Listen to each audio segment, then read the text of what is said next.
Dalam nama Bapa dan Putra dan Roh Kudus, amin. Allah yang penuh kasih, Engkau sungguh mengasihi kami, Engkau sungguh mencintai kami sebagai Bapa, dengan mengirim Putramu sendiri kepada kami, untuk menyatakan siapakah dirimu itu. Bantu kami supaya mata batin kami, hati kami terbuka, untuk memahami siapakah Engkau lewat Putramu Yesus. Terima kasih Tuhan atas penampakan, atas kemuliaan, dan atas pewahyuan yang Kau berikan kepada kami.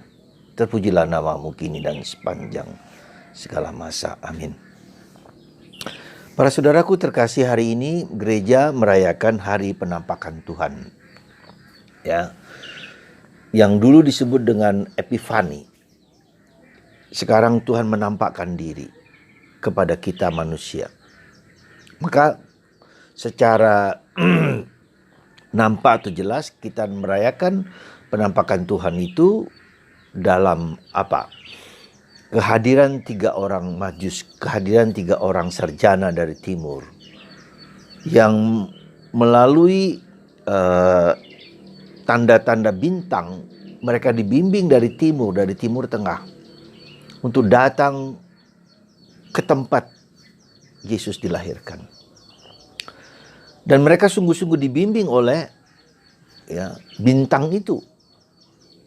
Dan melihat bahwa inilah tanda kehadiran Allah dalam diri manusia, yaitu Yesus Putra Manusia. Suatu pernyataan, suatu penampakan, suatu pewahyuan bahwa bayi yang dilahir di kandang itu sungguh-sungguh adalah anak Allah.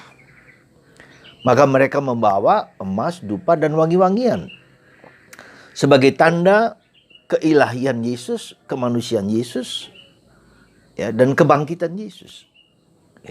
Berupa dupa, emas, dan wangi-wangian. Emas tanda keilahian Yesus, dupa tanda kematian, dan wangi-wangian tanda kemuliaan, kebangkitan. Jadi mau menunjukkan kepada kita, saudaraku terkasih, bahwa simbolisme yang diberikan pada hari ini menunjukkan bahwa Yesus itu sungguh-sungguh Allah, sungguh-sungguh manusia. Sungguh-sungguh Allah karena dia sungguh berasal dari Allah, bukan hanya dari manusia, tapi sungguh Allah dan sungguh manusia. Dua-duanya menjadi satu dalam diri Yesus. Yesus yang adalah Allah, tapi juga pada saat yang sama dia adalah manusia. Artinya Tuhan menghargai kemanusiaan kita. Kemanusiaan manusiawi yang ia ciptakan itu dia hargai seperti dia menghargai putranya sendiri. Dan ini harus kita sadari, bukan hanya manusia tapi seluruh ciptaan ini. Segala ciptaan ini dihargai karena dia diciptakan oleh Tuhan. Dan maka dihargai dan dinilai dengan baik supaya dijaga, dirawat, dan dipelihara. Termasuk ekologi, termasuk alam semesta ini sungguh-sungguh harus dipelihara. Ketika tidak dipelihara, maka terjadilah banjir, malapetaka bagi manusia. Karena segala alam ciptaan itu dipakai untuk mengabdi Tuhan, maka harus diperlakukan dengan baik. Nah, apalagi manusia. Nah, karena itulah Allah yang adalah besar, yang abadi. Kalau abadi itu tidak mengenal waktu, tidak mengenal ruang, tidak mengenal tempat. Jadi sekali lagi, keabadian Allah itu yang besar dan agung itu tidak mengenal waktu, tidak ada waktu lalu, masa lalu, dan akan datang. Tidak mengenal tempat dimanapun dia berada, entah di Amerika, entah di Indonesia, dimanapun. Jadi tidak mengenal waktu dan tidak mengenal tempat. Nah, Allah yang abadi itu, yang tidak mengenal waktu dan tidak mengenal tempat itu, sekarang menyejarah di dalam sejarah manusia yang terbatas oleh ruang dan waktu. Saya jam sekian, misalnya jam 10 misalnya. Kemudian tempatnya di tempat ini, tidak di tempat yang lain. Bagi Tuhan, dimanapun dia bisa hadir pada saat yang sama. Nah, karena itulah Allah yang adalah agung, besar, dan mulia itu keluar dari keilahiannya, keluar dari keabadiannya, masuk dalam sejarah. Untuk apa?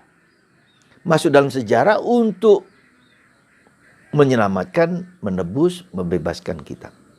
Kita yang sudah diciptakan itu sekarang Allah hadir dalam ciptaannya seperti saya, seperti Anda, seperti kita semua. Ya. Dan ini menyejarah ya dalam daging dan darah yang sekarang ini. Allah menjadi manusia seperti kita, sama seperti kita, kecuali dalam hal dosa. Nah, itulah yang kita kemarin rayakan dalam inkarnasi, dalam Natal itu. Nah, sekarang diberi kesaksian, yang menyaksikan itu bukan hanya orang Israel yang menolak Sang Mesias. Kesaksian itu lewat gembala yang dinyatakan oleh malaikat, menyatakan gembala datanglah. Dan bukan hanya gembala datanglah, tapi sekarang 3 orang majus. Artinya 3 orang di luar bangsa Israel. Ya, nah ini penting bagi kita supaya kita tahu bahwa karya keselamatan Allah itu tidak hanya untuk orang-orang Yahudi. Tapi orang-orang seluruh dunia, seluruh alam semesta, bangsa-bangsa. 3 sarjana ini mewakili orang-orang non-Yahudi. Gembala itu orang Yahudi. Ya, orang di sana tapi di sini di luar. Nah, inilah tugas misi kita. Kita tidak hanya kepada orang Katolik, orang Kristen, tapi kepada orang-orang non-Kristen. Siapa saja. Dan tidak hanya untuk Indonesia, tapi adjentes ke Afrika, ke Amerika, ke Papua, ke Kalimantan, ke tempat-tempat di mana mereka belum mengenal Yesus sebagai putra Allah. Nah, kenapa harus mewartakan Yesus ini kepada segala bangsa penyelamat? Karena dialah satu-satunya penyelamat, penebus kita. Dialah satu-satunya yang berasal dari Allah, diberikan kepada manusia dan membawa manusia kepada Allah. Ya. Dan ini yang harus membedakan kita, agama Kristen, agama Katolik, dengan agama-agama non-Kristen. Ya. Jadi mereka berusaha mengenal Tuhan dengan cara sendiri, ya, dengan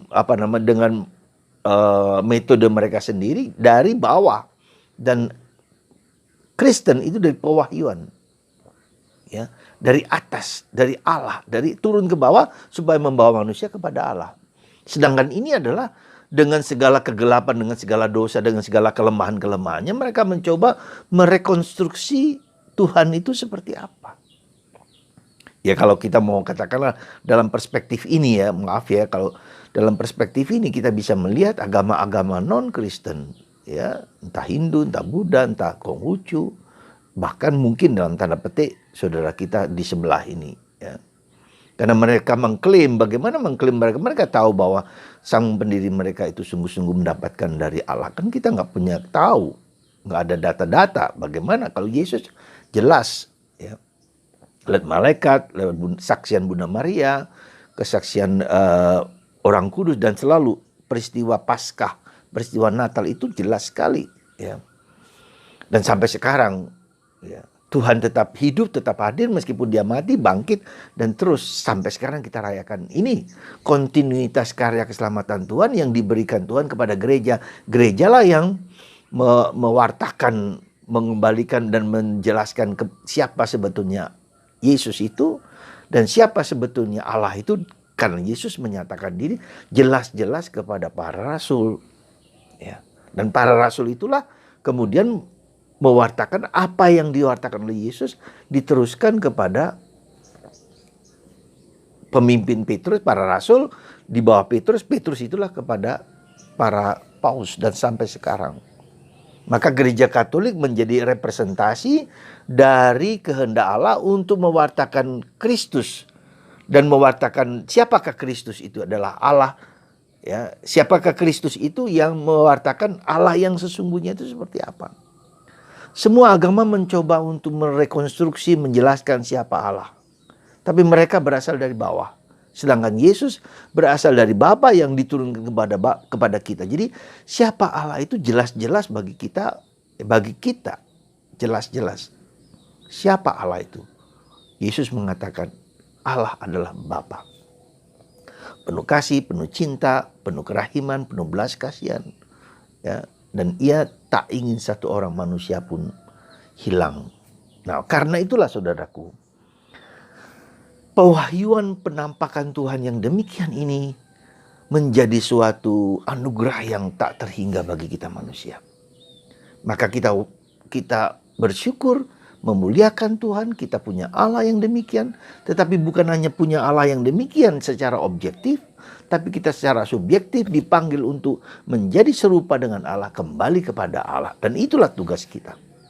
Nah, kalau kita mengalami dan mengerti, memahami ini dan menghayatinya dengan baik, maka itu yang harus kita wartakan kepada orang lain. Ya. Misi kita kepada siapapun, ya. Pernyataan menyatakan kerajaan Allah ini seperti itu diberikan kepada orang-orang di sekitar kita, siapapun. Nah, maka tugas dan tanggung jawab kita bersama untuk menyatakan, untuk membuka, untuk merevelasikan penampakan Tuhan itu. Ya. Ketiga sarjana itu adalah wakil dari orang-orang non-Yahudi untuk menyembah Kristus. Siapakah orang-orang non-Yahudi itu? Anda, saya, dan bangsa-bangsa lain yang belum tahu, yang tidak terlibat di dalam sejarah keselamatan dalam bangsa Israel sampai dengan Kristus. Maka contoh karya Allah dalam diri para orang dalam sejarah bangsa Israel itulah yang kita tahu dalam sejarah bukti-bukti yang nyata sampai kepada Kristus. Ya, perjanjian lama, perjanjian baru, dan itu kan perjalanan yang panjang yang kita yakini dan kita pasti tahu benar jalan itu. Dan itulah yang kita wartakan. Jadi saudara, kita dipanggil kepada tugas pewahyuan kepada siapapun. Tetapi kita harus wajib untuk menghayatinya akan Yesus, sang pewahyu yang diwahyukan, sabda yang menjadi Yesus, menjadi manusia. Bergaulah dengan Yesus, bergaulah dengan kitab suci ini adalah sebagian dari bicara tentang Yesus, bicara tentang Allah. Tetapi relasi personal yang harus kita usahakan bergaul dengan Yesus terus-menerus. Semoga Anda dan saya belajar mengenal Allah lewat penampakan yang mulia dalam diri Yesus. 3 orang sarjana, 3 orang majusi itu adalah wakil dari orang-orang Israel, di luar Israel, yang mau menyembah Yesus, Anda dan saya. Maka bagikan, sekali lagi, bagikan pernyataan itu, dan kita harus kuat ketika ada godaan, ada tantangan, ada problem dalam hidup kita untuk mengimani, mengasihi, dan berharap dalam hidup ini, di dalam Yesus, di dalam gereja Katolik. Tuhan memberkati Anda semua dalam nama Bapa dan Putra dan Roh Kudus. Amin.